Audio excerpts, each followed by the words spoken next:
live from the Johan Cruijff ArenA right here in Amsterdam. We are Cryptofocus. This is our first interview.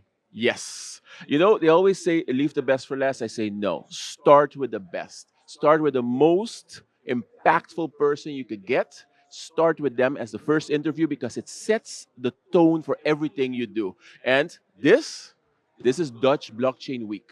And you always add summit behind it because it's a Dutch Blockchain Week summit. 2 days, Johan Cruijff ArenA in the heart of the Netherlands, talking to the most important people when it comes to the crypto narrative in our space. So welcome.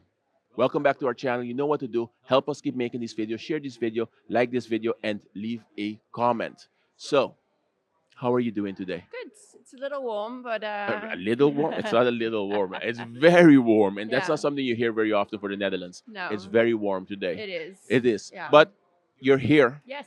We talked 3 weeks ago, different topic, treasury. Yeah. You were at Money 2020. Fast forward 3 weeks, we're sitting down. And in the last 3 weeks, I've seen so much happen when it comes to the Crypto Women Collective. And I say, hey, you're the co-founder. Luckily, we get to sit with both founders today. So I'm looking forward to that because we get a whole complete picture this way. So as the co-founder, you guys launched a survey. Yeah, we did. Yeah, so we launched the Crypto Adoption Index about, I think, about 10 days ago now. Really excited to already be on a third of our kind of response rate that we wanted. So really great reception so far. A really nice mix as well of people that have responded so far. So also really nice to see the appetite that there is to learn more about people and their insights and their knowledge in terms of crypto adoption. Really, the sort of reason behind launching it was, well, first of all, data speaks for itself, right? So a lot of times you have these anecdotal conversations, you all kind of know in the room exactly kind of what's going on, but obviously data crystallizes that. So we thought it was really important as well, especially here in the Netherlands, to set the tone, really understand what are the drivers behind adoption, what are the challenges, and then tailor our content and our approach further with the Crypto Women Collective so we can really make a difference. Obviously, I went through all the questions. I reviewed the questions that you're asking. You guys are trying to really find out where people get their information, how they interact with crypto, how they feel about crypto on a more personal level. Yeah. Why was that important? I think a lot of the surveys that are out there, and they all serve different purposes. What we really wanted to do is really figure out what the drivers are, and especially the demographic of women and what the demographic Crypto Women Collective serves have different needs. And I think also trying to understand those in a much more granular manner is what's really important for us to be able to create the best sort of content for people to truly make adoption work. Because I think you and I have already spoken about this a few times, is, within the Bitcoin space, within the crypto space, people get it. People understand, people have come to the space for a reason. They're seeking something different. They've embraced it. Whereas I think the real win can be as those who are outside of the crypto or on the periphery, someone who's interested but doesn't quite understand how to properly engage. I think that's where we can make the biggest impact. And I'm hoping as well with the survey and the results that we get, that one, we can empower women when we show the results, because I also think that sometimes people don't realize that they're not an anomaly. They are not on their own. Lots of other people feel the same way, and that already empowers those to be open, be active, and also show the other companies, institutions, regulators, media, exactly what's going on in the space and how people feel about it, so they can also be better served in terms of how they approach women in this demographic. That's very good. You said the word empowering 4 times. Because So, you counted. yeah, obviously. My I listen very carefully when you talk. So when you say empowering so many times, you're trying to empower women. Yeah. Is that necessary? Yeah, I think, you know what, it's hard, right? It's also kind of, sometimes I was actually at a bank yesterday and we were talking about kind of the fact that it's sort of potentially in their eyes, it's gone the other way. So there's too much sort of enablement at the moment. And I think we're sometimes overcorrecting. But I think fundamentally this industry has done its bit. It is, but it's not as appealing to women. And it's not really about sort of raising the flag and being only about crypto for women. It's just about optionality, right? Women earn more. They want to invest. We also have more independent lives. We do things like buy houses on our own now, which my mom wouldn't have been able to do that. Whereas that just provides optionality and information. And I think crypto is such an unknown area, not just for women, but in general. And I just think this is a real niche to be able to serve. So that's one of bringing people in, and also the adoption. But also, companies are better through diversity, through different perspectives, not just in terms of women, men, but also different cultures, different backgrounds, experiences.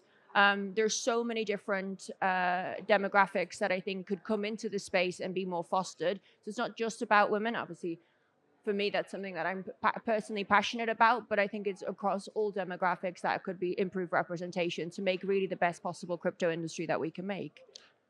When you walked in, we did Yeah. a little pre-talk, and I asked you, do we need more women in crypto? Yeah. What was your reply? I said, looking around here, then yes.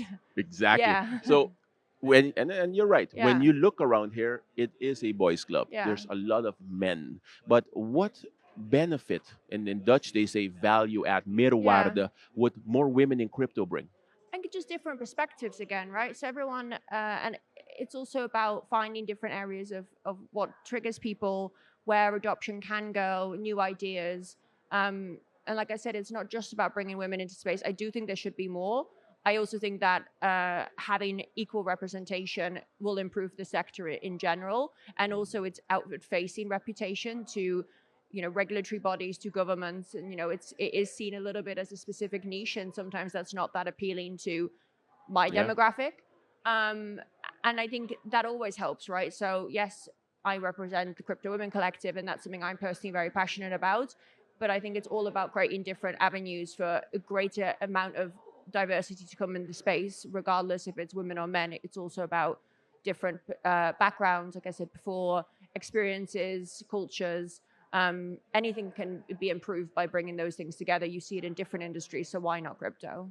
Very good. You guys have a partnership with the BCNL Foundation. Yeah. You guys have been launching new members. So as you keep growing, where do you expect to get in the next 6 months? Yeah, it's a good question. So it's also something that we're kind of learning as we go, if I'm completely honest. I was also overwhelmed by the response of Crypto Women Collective, which, and it's also something I do, as I said to you before, part-time. So it's something I do on the side of my full-time job at Treasury. So I think it's really about we want to build the speaker index. Yeah. One thing I've also really want to do is I'm looking as well around creating more content and insights. I have this sort of new avenue, this thread that I've been pulling around the sort of monetization of women and sort of the protectiveness some events have. So I think with Dutch Blockchain Week, it's different, but I also see that it's almost, people want to protect their pool of women almost that they do have coming, or that they do have speaking, or that they do have reach to. Okay. And I find that really interesting. And I really want to, with the speaker index as well, it'll be open on our website. People can approach those women directly.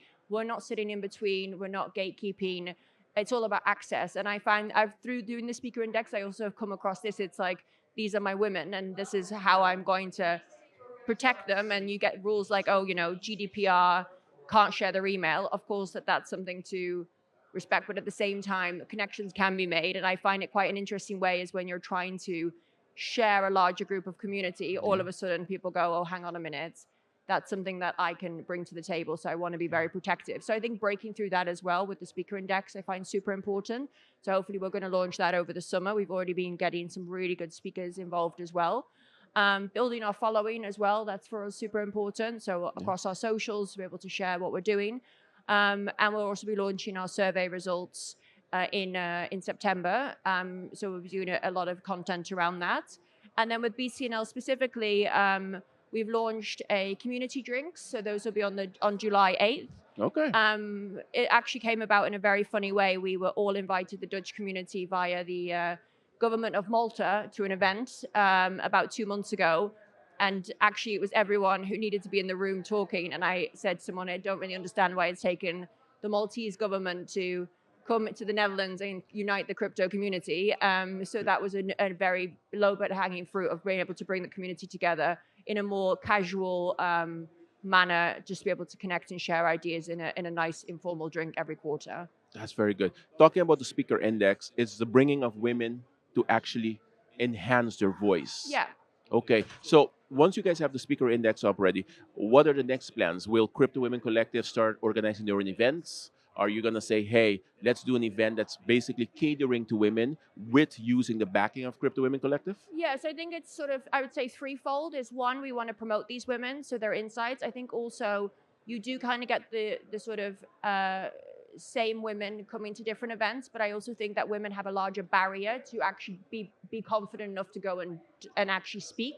So we've also found some women who are very big content experts and make sure they're provided with the right platform, but also the right trainings, being able to provide media training so that they're also comfortable sharing the message. It's one, it's unlocking that group of people who we all know exist and who just are like, well, I couldn't stand on the stage. Well, you can, and we're going to help you get there. The other part is also creating our own events with that content, which is really exciting, being able to engage with our community that way. And the latter is also providing that index to events, right? So that's institutions who maybe be creating their own event. It's about, for example, Dutch Blockchain Week, Bitcoin Amsterdam, Token 2049, giving that index to those organizations so they have a broader menu of people that they can speak to, a broader menu of topics. And we'll link everyone that way. But like I said, it's very open. So we don't want to be the gatekeepers. We don't want to hold people back. We want to connect people. And yeah, through this experience as well, I didn't really know how kind of monetizable women were in this space. So it's really just about breaking it open. After our first interview, you said this was my first interview. Yeah, this is is the your second. second interview. Yeah. How does it feel? It's getting better. Yeah. Yeah. It's not for me, look, I do media and communications. For me, the happiest I am is when I make sure that the person I'm working for is on the stage doing their best, speaking to the journalists, although I probably sometimes sit in interviews holding my, biting my tongue when someone's gone further down the route that I would want them to. Yeah. So this is new for me, but I do think, I'm happy to do these bits and pieces to get the ball rolling. For me also, I really want to empower other people. So I would also do a message to any of your followers or listeners is, if you are someone who would like to be part of the Speaker Index, get in touch. If you'd like to be a member, get in touch. So that's also for me super important. It's not really, we didn't create it to create a profile for ourselves. We just really believe in what we're doing, and we really enjoy also the community aspect. We have an absolutely fantastic also council of women who are more active. There's 6 of them now. They're also on our website and also on LinkedIn. You can give them a follow. They really support. They're all here today as well at our meetup that we're hosting, which was also completely enabled by Dutch Blockchain Week. So we really appreciate that. But it's really just about bringing people together and sharing and creating a community. That's wonderful. What you just said, they believe in what they do. We also believe in you. So the minute you guys have your speaker index ready and it's on camera, we're going to give it a voice. The best way for these women to grow is by getting experience. Yeah. So we will give them a voice. We will interview them. We will put them in front of the camera so that they can add the experience that you are getting from doing these interviews. It will be very, very good for them. Yeah. So, Laura, one more time, sitting with us, giving us as much information as possible on the Crypto Women Collective this side. And we are certainly looking forward to the growth, because every time we sit down, it's been only 3 weeks. Follow them on LinkedIn and you'll see what I see. They keep growing, they keep moving forward. So, Dutch Blockchain Week is a week. Yeah. After this week, what's next for you guys? What's the next event you guys are going to be at? That will be the July 8th Crypto Connections drinks that are hosted in collaboration with BCNL. Okay. Then we're taking a little break over the summer, and we've got lots in the pipeline for September, also for our Explorer track. So those who are newer to the space. So we'll be launching a lot over the summer. So if you follow now or become a member, which is a 5-minute process, it just helps us be able to get your details and send you the right content that we think would be interesting to you. Then we can make sure that everyone stays up to date. But we'll be sending a series of events out over the summer, and we'll be really scaling up towards Christmas. Wonderful. So our next event is July 8th. Yes. Looking forward to that event. We're going to be sitting down again. Obviously, it's going to be drinks. There won't be so much lights. There won't be so much setup, but we will touch base and have a conversation. We're Cryptofocus right here at the Dutch Blockchain Week from the Johan Cruijff ArenA. For the next 2 days, we're going to be sitting down with the most interesting people, trying to get a handle, trying to bring you as much information as possible from the ecosystem and from crypto as a whole. Our first interview, Crypto Women Collective, and we will keep going for the next 2 days. Make sure you follow this playlist, follow us, follow Crypto Women Collective. All the information is going to be in the description of this video. Thank you for watching and see you all soon.